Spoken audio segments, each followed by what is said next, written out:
নমস্কার বন্ধুরা, পাঁচমিশালি রান্নাঘরে আপনাদের সকলকে স্বাগত। আজকে বানিয়ে দেখাবো নরম পাকের ছানা সন্দেশের রেসিপি বা ছানার কাঁচাগোল্লা রেসিপি।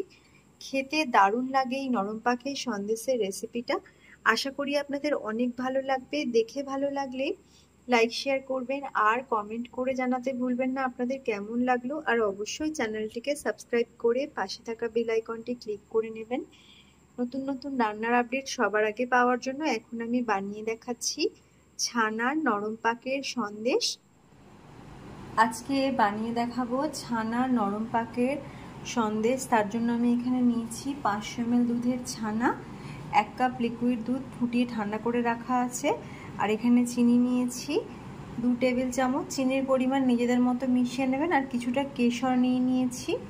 এখন প্রথমে ছানাটাকে খুব ভালো করে ম্যাশ করে নিচ্ছি যাতে সন্দেশটা মুখে দিলে মিলিয়ে যায় আর বানানোর সময় কোনোভাবে ভেঙেও না যায়। তো এখন খুব ভালো করে ছানাটাকে আমি হাতে করে মেখে নিচ্ছি। ছানাটা খুব ভালো করে মেখে নিয়েছি।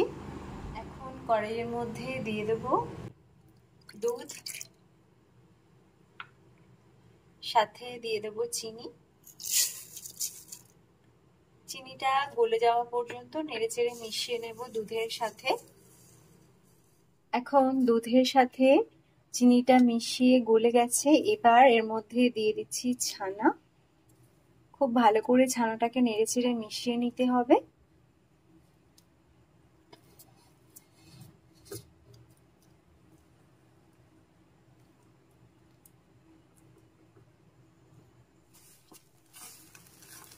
ছানাটাকে এইভাবে দুধের সাথে নেড়েচেড়ে একটু শুকনো শুকনো করে নিয়েছি। এখন এটাকে আরো একটু আটো আটো করে নেওয়ার জন্য আমি আরো কিছুক্ষণ নেড়েচেড়ে নিচ্ছি। একদম শুকনো শুকনো করে নিয়েছি। এবার ঠান্ডা হতে দেব। এখন ছানাটাকে ঠান্ডা করে নিয়েছি। হাতের মধ্যে ঘি মেখে নিয়েছি সন্দেশগুলো বানিয়ে নেওয়ার জন্য। এখন সন্দেশগুলো বানিয়ে নিচ্ছি।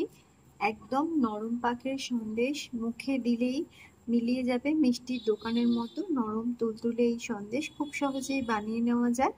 এখন সন্দেশের আকারটা আমি বানিয়ে নিচ্ছি। গোল গোল করে সন্দেশগুলো বানাবো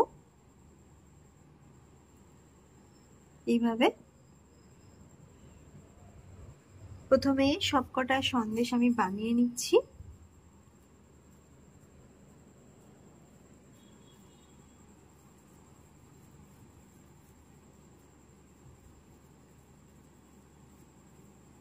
খুবই সহজেই এটা বানিয়ে নেওয়া যায় আর খুব অল্প সময়ে এটা হয়ে যায়। এখন আগেই আমি সন্দেশগুলোকে বানিয়ে রাখছি।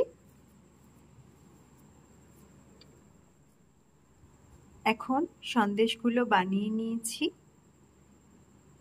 সন্দেশগুলো দেখেই মনে হচ্ছে খুবই লোভনীয়।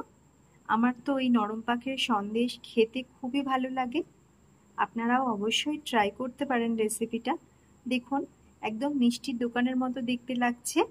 তো অবশ্যই ট্রাই করুন। এখন ওপর থেকে আমি একটু এভাবে ইয়েলো ফুড কালার দিয়ে সাজিয়ে নিলাম আর উপর থেকে একটু করে কেশর দিয়ে দেব। ব্যাস, একদম সন্দেশের রেসিপি রেডি। আপনারাও ট্রাই করতে পারেন। আশা করি ভালো লাগবে।